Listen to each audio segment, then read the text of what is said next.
Good evening and welcome to our partial webcast, week of Vayeitzei. This class is being sponsored by Barry and Sharon Schechter in honor of Barry's mother's birthday. May she live and be well for many, many long years. Amen. She was observed yesterday, and her name is Edith Schechter. May she have a good year and have many, many more birthdays. If you want to sponsor a class, please let us know for a yahrzeit, a birthday, an anniversary, and any other occasion that you feel that your heart moves you to sponsor and give to charity. This is a wonderful way to do that. And schus. The portion of Vayeitzei is the beginning of the story of Yakov Avinu, or at least it really takes over from last week, but really begins to focus only on Yakov.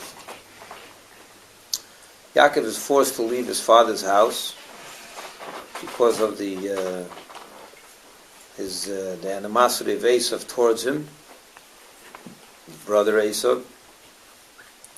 His mother and father send him on a mission to go to his uncle Lavan's house, who lives in a very distant country, in a place called Haran, and over there he should live until Yakov, what they told him was until Esav will calm down, and when that happens, they will send for him and bring him back to Israel. And this week opens up with the words that indeed Yakov left Be'er Sheva, and he went to Haran.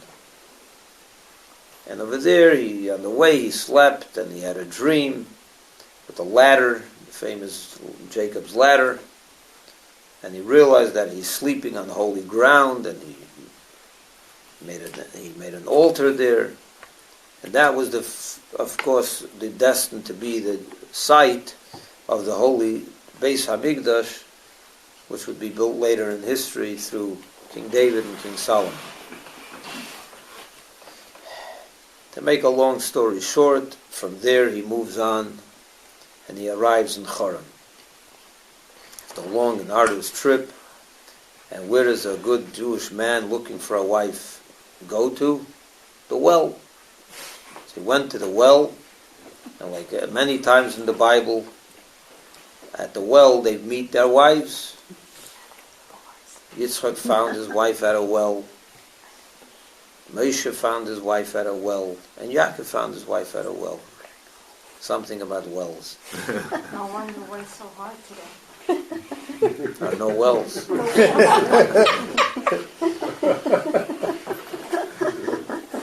let's get one. And there's also not a shortage of Jewish women willing to give water to the camels. But he comes to the well and he sees over there a group of shepherds. He asks them if they know his uncle, and they do. And he comes there, and Rachel suddenly appears, and she brings him to the house, and he gets married. He ends up getting married to his four wives, Rachel and Leah, and Bilhah and Zilpah. And over there he has 11 of his 12 sons, and he also has a daughter, Dinah. And when he finally finishes 20 years of hard work, he tells Lavan, it's time for me to go and back and make for myself something, because till now he worked for Lavan, devoted worker. And they make a deal with something. There's a whole story with the sheep, the speckled and the dimpled. It was a whole thing there. I don't want to get into it. You'll read it for yourself. And how a miracle happened, and he was able to amass tremendous fortune. And Lavan suspected him, and he was angry at him, and he ran after him, and he wanted to take everything away from him, and Hashem didn't let him. And at the end they make a deal, and they make peace, and he goes on his way, and Lavan goes back to his place. And now Yakov is on his way back to Israel.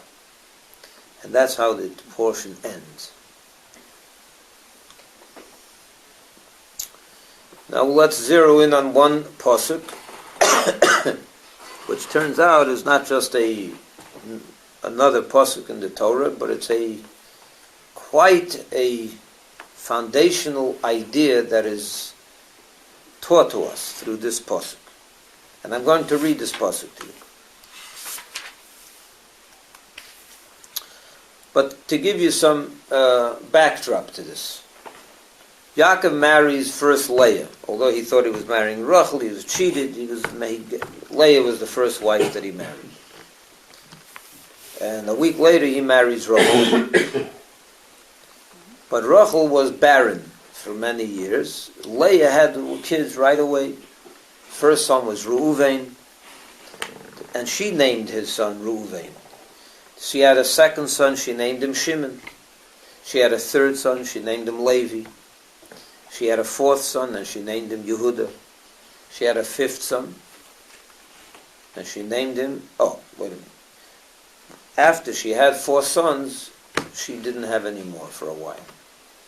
Then she gave to Yakov her maidservant, so that she should be able to also marry Yakov and have more children through her maidservant. Who's her maidservant? Zilpah. And she has 2 children through Zilpah. Who are the 2 children that she had through Zilpah? There was, I think, Don and Naphtali. Right?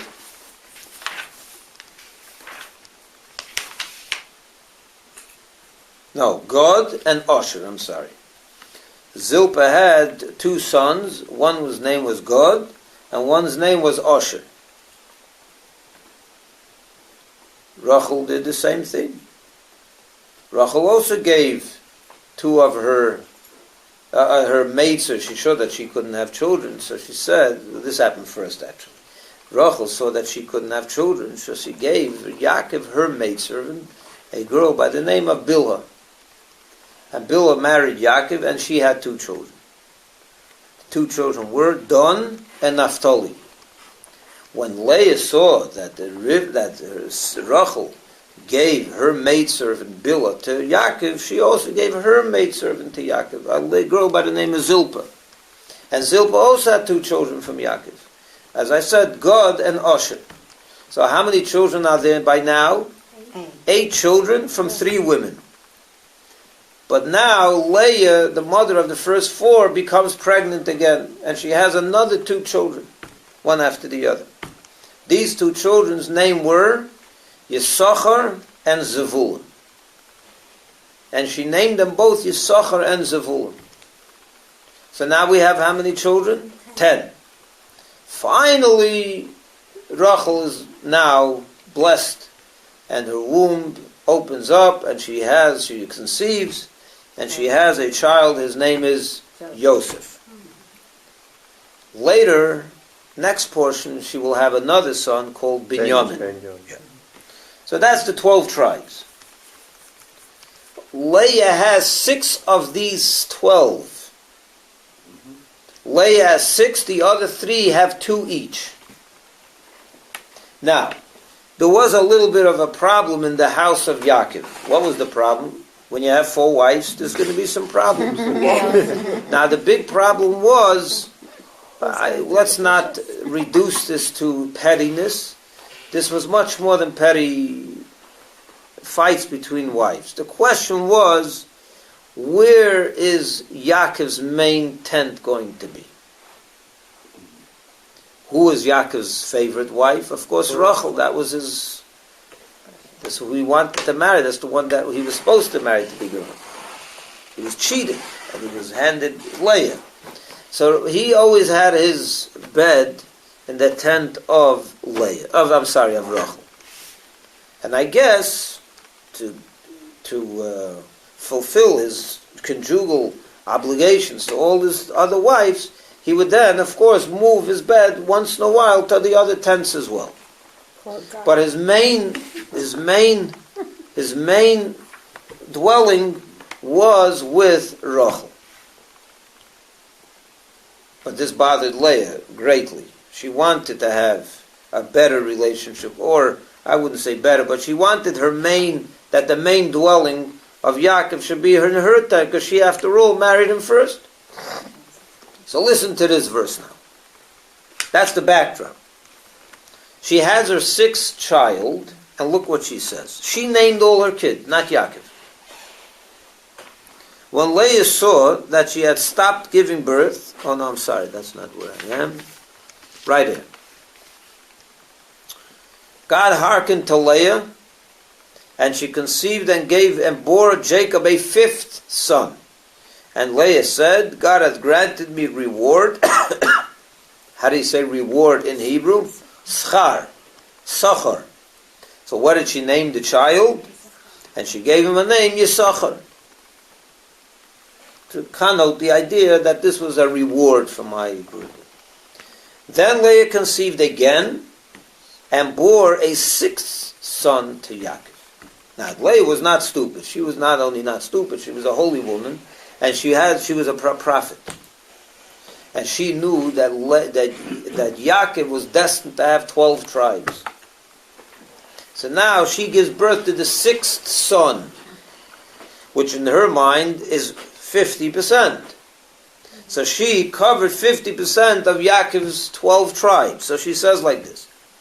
Leah said, God has endowed me with a good endowment. How do you say endowment? Zeved. In Hebrew, Tema Leah, Zvadani Alikim Oisi Zevetov. God has endowed me with a good endowment. Now I have 6 children. This is really precious. Now my husband will make his permanent home with me. For I have borne him 6 sons. I'm equal to everyone. So of course, now if he has 3 wives, I am as good as all other 3. Because I have 6 of his children. They're also going to only have 6 in total. So now she says, as Pam Yizbeleni Ishi. Now my husband will make his permanent home with me. For I have borne him 6 sons. And because of this, believing that he will now make his main dwelling with her, and what's the word for main dwelling? Yizbeleni. So what did she name him? Zevulun. Vatikra Shmoi Zevulun. She called him Zevulun. In other words, what is the meaning of this child? The name of this child is that she will now, that the main dwelling will be with her. Clear. That's the simplest meaning of the verse.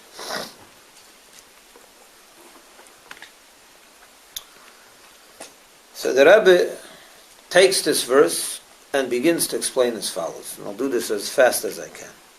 It's getting late.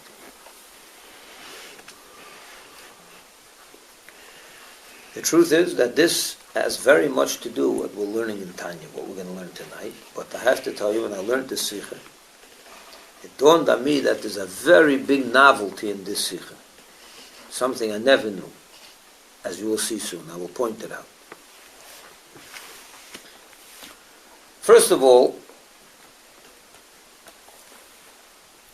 the name Zevulun, or all the names of the tribes, we know what a name is. A name is connected to the neshama, the soul of the human being. It represents, it says that God, when we have a bris or we have a baby naming, we go up to the Torah and we say the name. So the mother and the father discuss it first, and then they make a decision for a name, and they go and name him by the bris, by the circumcision, or by the Torah, if it's a girl. So it says that when the father goes up to the Torah, or by the bris to give the name, it's like a minor prophecy. God is putting the name into his mouth. You think you made it up with your wife, but the truth is God is the one that makes it. It's a minor prophecy. Why does it need for a prophecy here? Take a name from wherever. What's the prophecy here? Because the name is a channel for the neshama. And the name therefore has to represent the essence, the quality of this soul. But how does a father know what name to give for his neshama? He doesn't know what the quality of the soul is. For that you need Hashem to put the words into the mouth of the father. And that's how it is. The father chooses a name that is corresponds to the quality of this neshama. So the question that Rabbi asks, number one, is, it seems for the Torah's portion, the Torah's story over here, that the name of Zevulun really has nothing to do with Zevulun. It has more to do with her, and the dwelling of Yakov with her has nothing to do with this boy. He's insignificant. But that can't be. The name has to be connected with the boy himself, with his neshama. So the Rebbe says, therefore he believes, I believe he says, that the name does have something to do with this boy. And the fact that she said in the Pasuk, as the Pasuk says, that now my husband is going to move his main dwelling with me, that is also very much connected to the quality of Zevulun's neshama. Zevulun's neshama and the idea of Yakov moving his bed or his main dwelling with Leah are very much connected. That means that why will Yakov, in other words, you could say, he happens to be the sixth child, has nothing really to do with Zevulun. No. It's Zevulun's neshama and his avodah and his divine worship, his quality, that will cause Yaakov to move his main dwelling with Leah. What's the connection? So here's what the Rebbe says. We know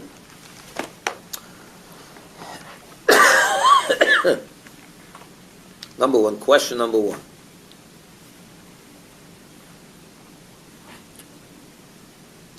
What is Yaakov's quality? We know there are three pillars upon which the world stands. Torah, Avodah, Torah learning, prayer, and acts of kindness, charity.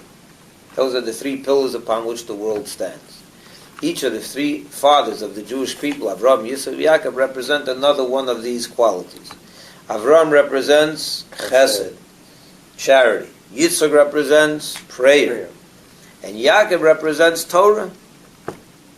So the question is, if Yaakov represents Torah, why will he then move himself and make his main dwelling when in Zvulun's birth? What's Zvulun? Zvulun is the opposite of Torah.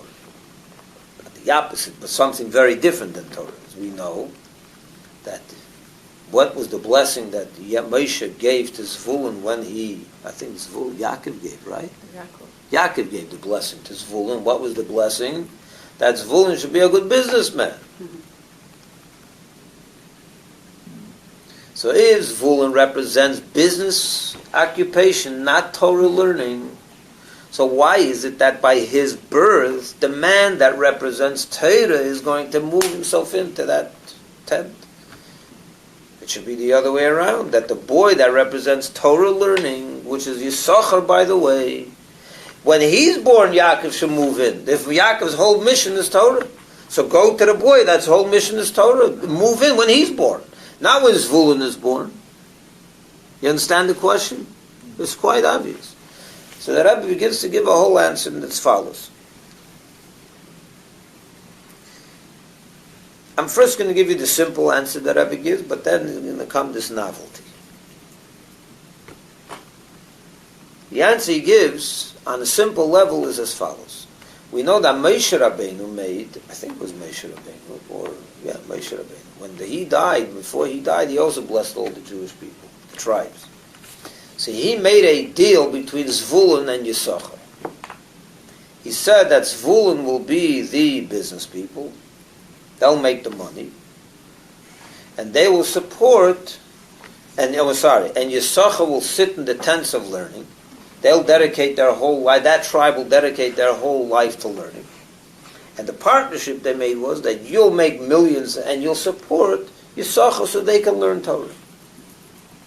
Beautiful partnership. It's the way it works in the Jewish world, by the way. The people that make money donate to the people that learn Torah, that do the work for the Jewish people. Not only learning Torah, but all charities. That's the partnership that's here for thousands of years. So therefore it could be, and now, not only that, but Moshe, when he spoke the blessing, he blessed Zevulun before Yisachar. Did you know that? Even though Yisachar was older than Zevulun. His blessing came out to Zevulun before Yisachar. Why? Yisachar is the learner, the Torah scholar. Zevulun is the businessman. Why are you blessing the businessman before the Torah scholar? The whole idea of Zevulun is to support the Torah scholar. So why does he come before the Torah scholar? The answer is because the Torah scholar wouldn't get anywhere in life without the businessman. So the whole Torah of Yisachar is on account and the merit of Zevulun. Right?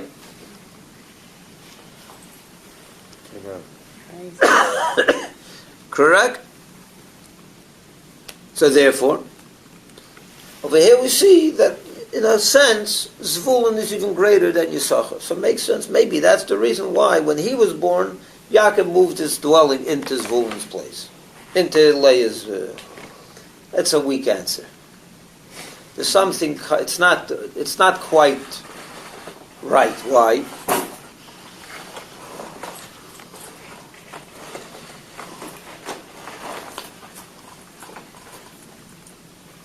The word Zevulun, by the way, means dwelling. Right? He's Beleini Ishi, my husband will dwell with me. But dwelling is also, there's also different words in Hebrew for dwelling. Adira, a house. But there's a difference when you say dira or you say zvul, Beis Zvul. The Beis Hamikdash was called a Beis Zvul for Hashem.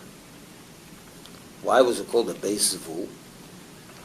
Because adira in the Hebrew, which also means a dwelling, can mean a temporary dwelling. It's not permanent.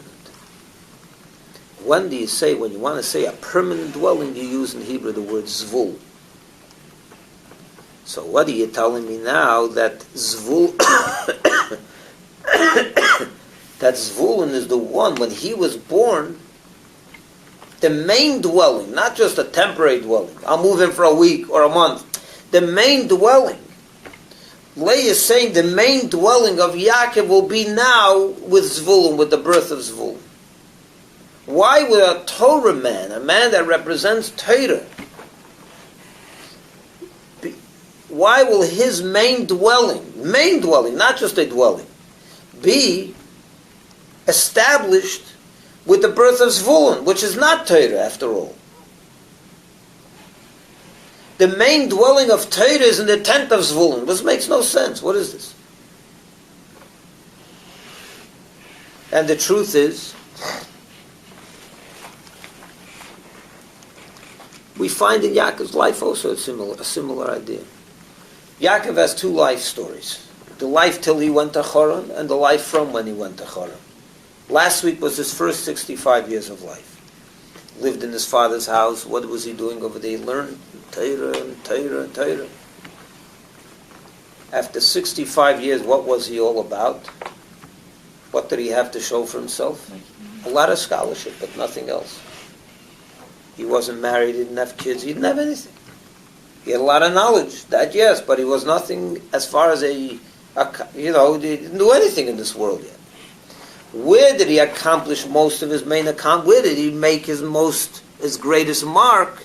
Was when he left Israel, left the tents of Torah, and he went to Lavan, worked over there his whole day and night. It says he worked all day. It means he didn't have time to learn very much. Left the tents of Torah. This man that represents Torah, where is his main accomplishment acquired? When he leaves the tent of Torah, in a house of Choron, in a house of Lavan, in a despicable place. That alone is also a little weird, a bizarre, a bizarre phenomenon. The man whose whole mission in life is Torah, you would think, where would he make his main accomplishment when he's in the tents of Torah? But where was his greatest success? Unbounded success. Where was it? When he left the Torah center and he went to the despicable Lavan, and he over there he didn't learn, but he worked. He became a Zevulun. In a sense, he became like Zevulun. This man of Torah becomes Zevulun, becomes successful. What's going on here? How does this make any sense? That's where he has his 12 children, which became the foundation of the world, foundation of the Jewish people. That's where he makes all his money. That's where he makes all this. And Yaakov is not a money man. Yaakov's whole life was spirituality. So when it says that's where he became successful, it's not success in money. He had a good portfolio to show everyone. It means success, spiritual success. How does he, the man that's supposed to represent Torah, become spiritually successful when he leaves Torah? My goodness. Do you understand the question? It's a good question.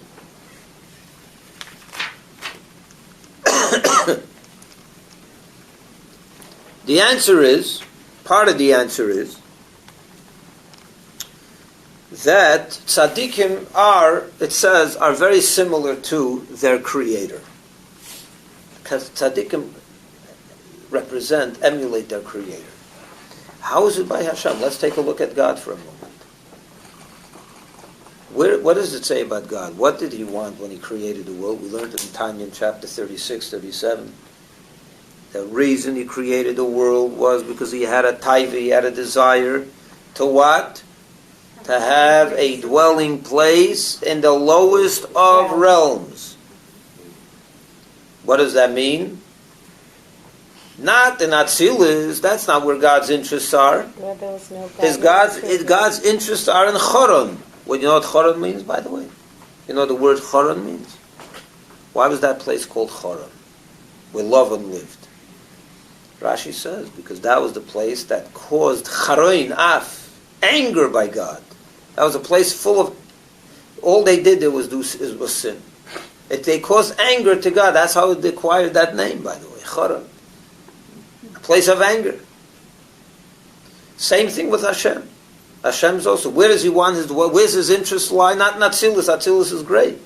Malachim and its neshamas, it's a holy world. But that's not where his interests lie. Where does his interests lie? In this physical world where God is not present or revealed. Not he's present, but he's not revealed. And it's this way he wants his main dwelling, his Zevulun. His main dwelling he wants over here in this place where it's not Torah, outside of the tents of Atzilus, outside of the tents of Bria, in the tents of Choron, where there's business, where there's everything foreign to Torah.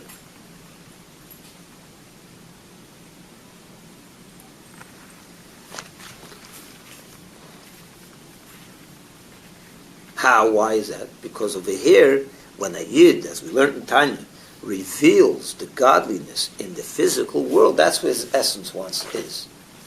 So therefore, Zevulun,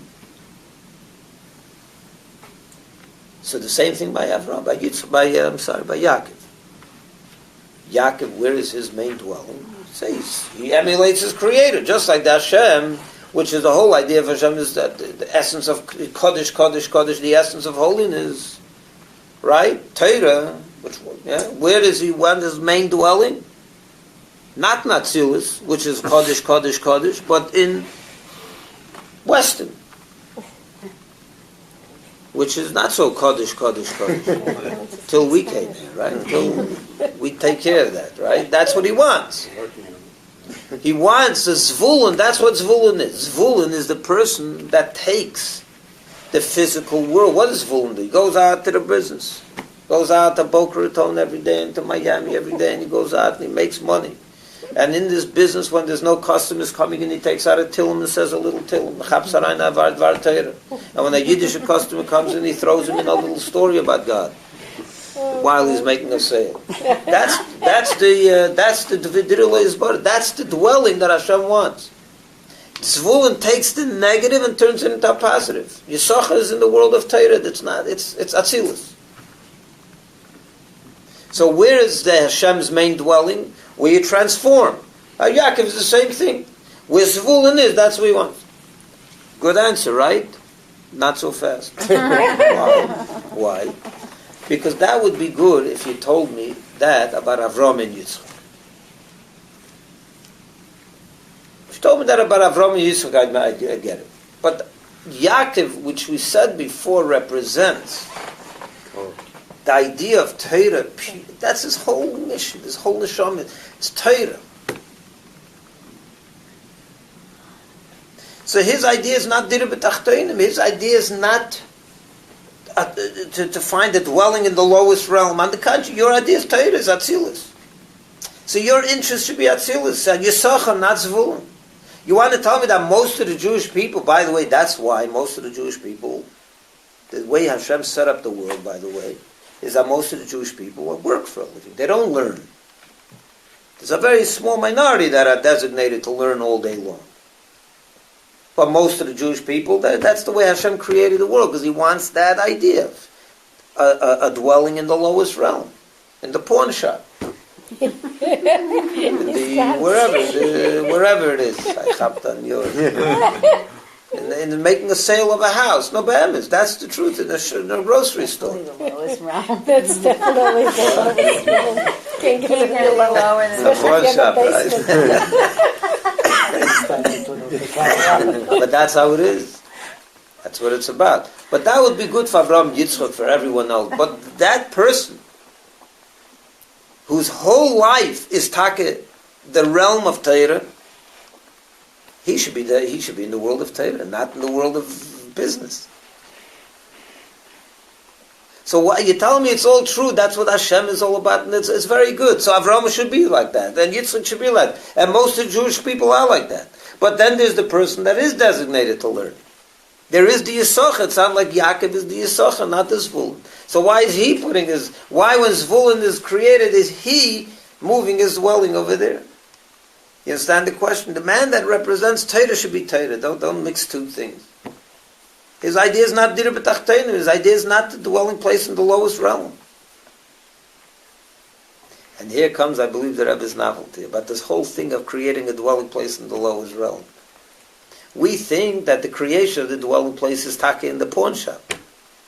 When you do a mitzvah over there, you give charity and you make a customer do a mitzvah and you do mitzvah and you do it and you don't cheat and you do it according to Torah mitzvahs and you go out into the world and nevertheless you're learning, nevertheless you're fulfilling Torah mitzvahs, you're from Yid, you're doing what Hashem wants. That's the dwelling place in the lowest realm. He says no. And this is true, I believe. I never saw this before. It's probably all over, but to me it clicked today. It was like an epiphany. I want to share it with you.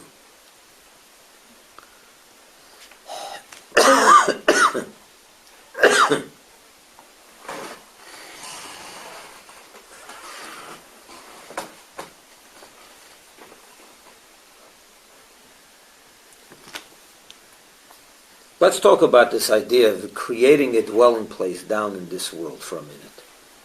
What does it mean to create a dwelling place down in this world? We learned it in Tanya all along. We learned it tonight. That taking the physical things and transforming it and utilizing it for a godly purpose, uncovering the cover-up and so on, right? How long does that last? Is that going to go on forever, this job? We just learned tonight. Till when? Till Mashiach comes. Once Mashiach comes, the Klippas Nega is gone. We've transformed it all. What's then? Pure revelation of godliness. What are we going to do then? Rambam says we're going to be learning Torah all day long. So it turns out that this divine worship, service of transforming the world is a very temporary thing. It's only till Mashiach comes. What's the real permanence? Studying Torah. So it seems, so the Rebbe says like this.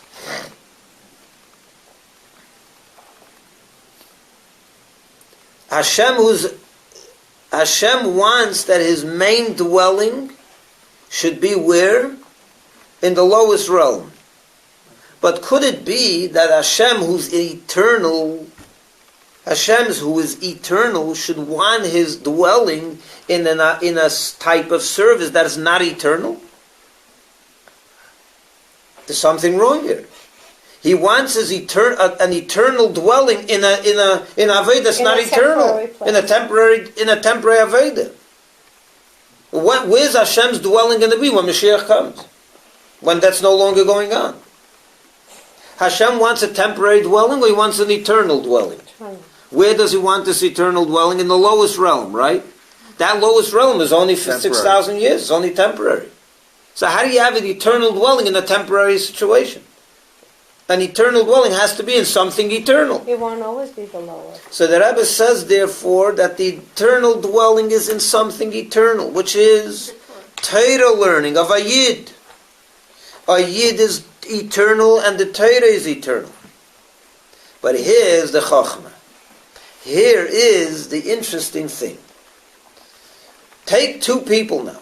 Let's analyze two different people. A Yid that learns Torah all day, or we would call him a tzaddik, or we'll call a person a Zevulun who works all day. We'll call him a Baal Tshuva. It seems a similar idea. What's the difference between a tzaddik and a Baal Tshuva? A tzaddik is a person, as the sages say, never tasted the taste of sin. Doesn't know what it tastes like. He's all day in holiness. He doesn't know what it means to get himself dirty. What's about tshuva? Someone that knows what it means to sin. But he said no, he broke himself away from it. And he no longer sins. So now, it says Hashem tests us. Why does he test us? Because he wants to see if you love him.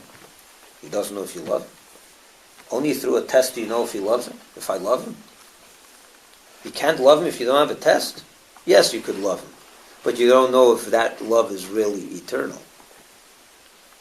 Unless you put him through the test, you really don't know if his love is through fire and water.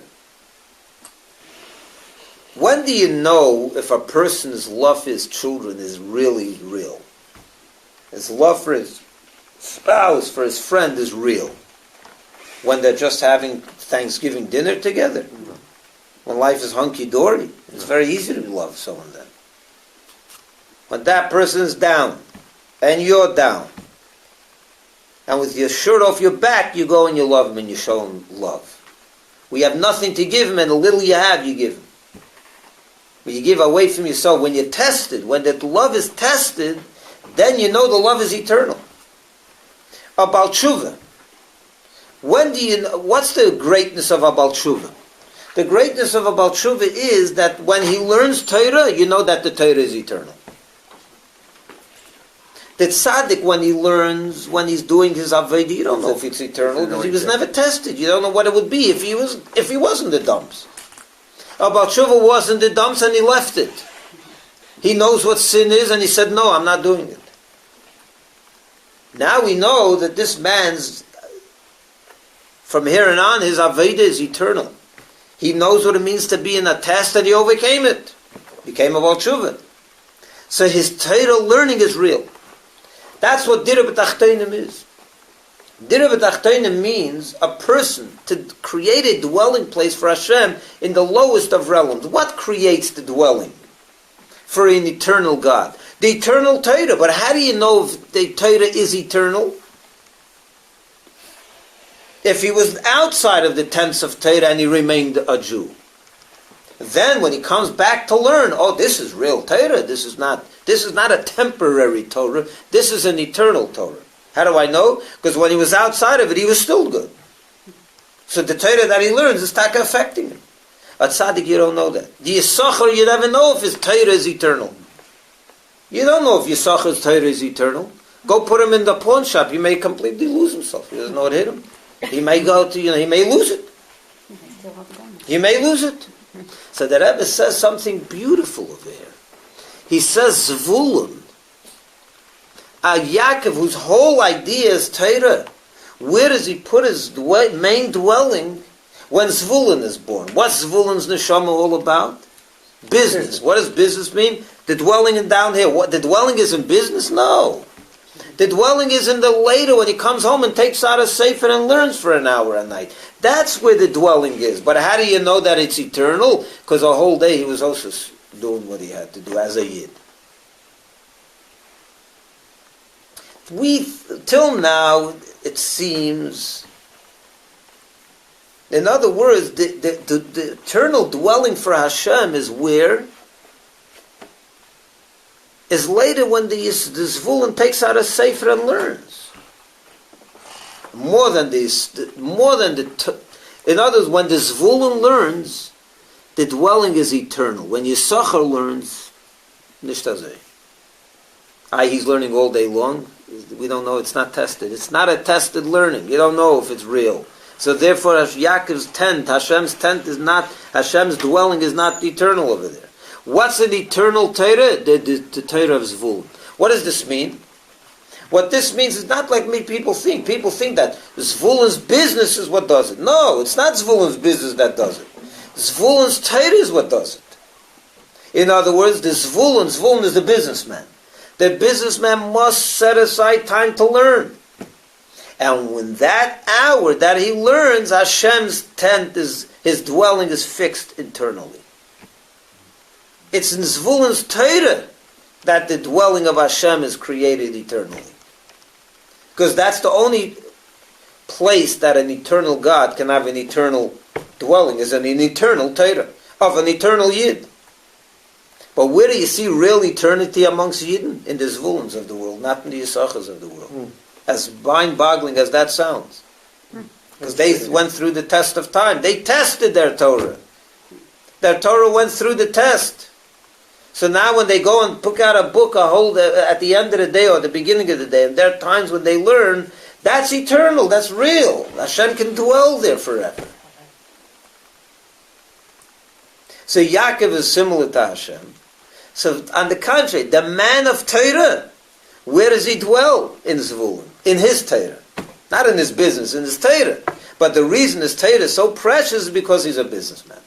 And he's a fruma businessman. Meaning he's a godly businessman. So now when he starts learning Torah and gets involved in eternal stuff, the dwelling of the eternal God is eternal. So it's in the Torah that Hashem's dwelling is. But it's only if you test it in the waters of business, of the world, of the lowest realm. That's a novelty. It's a different... Usually you think the dwelling is when you take a piece of bread and you make a bracha on it. Yes, that's great, but that's temporary stuff.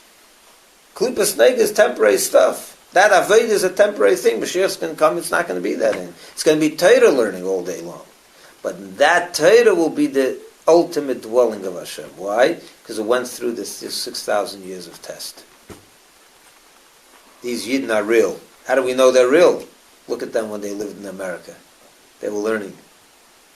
They were being Jews. They were being good people. They were giving charity. They were elevating. They were not living. They were not forsaking me, even though they were in a forsaken place. So now when they get back home and they learn Torah, that Torah is tested, is an eternal Torah. And therefore an eternal God can have an eternal dwelling. So it's Zvulun's Torah, not so much his business, that creates this dwelling. Wow. But only because he's a businessman. What's the lesson over here? The lesson is for all business people. It's not the charity so much. It's very important, and it's not it's not the honesty, which is extremely important. But that's what proves that when you learn, it's real Torah. This is not fake stuff. This is tested. This went through the crucible. This came out clean. So now their Torah is eternal. So Yakov was Torah. Well, which Torah? An eternal Torah. That's in Zvulun's tent. That's when Zevulun is born. So Leah says, now he'll move by me because Zevulun was born. His dwelling is going to be now for real. This Torah man, his dwelling is going to be real because Zevulun was born. That neshama now is going to... That's where the eternal dwelling will take place. She had it right. She had it very right. Yeshakayach, everyone. Have a good one.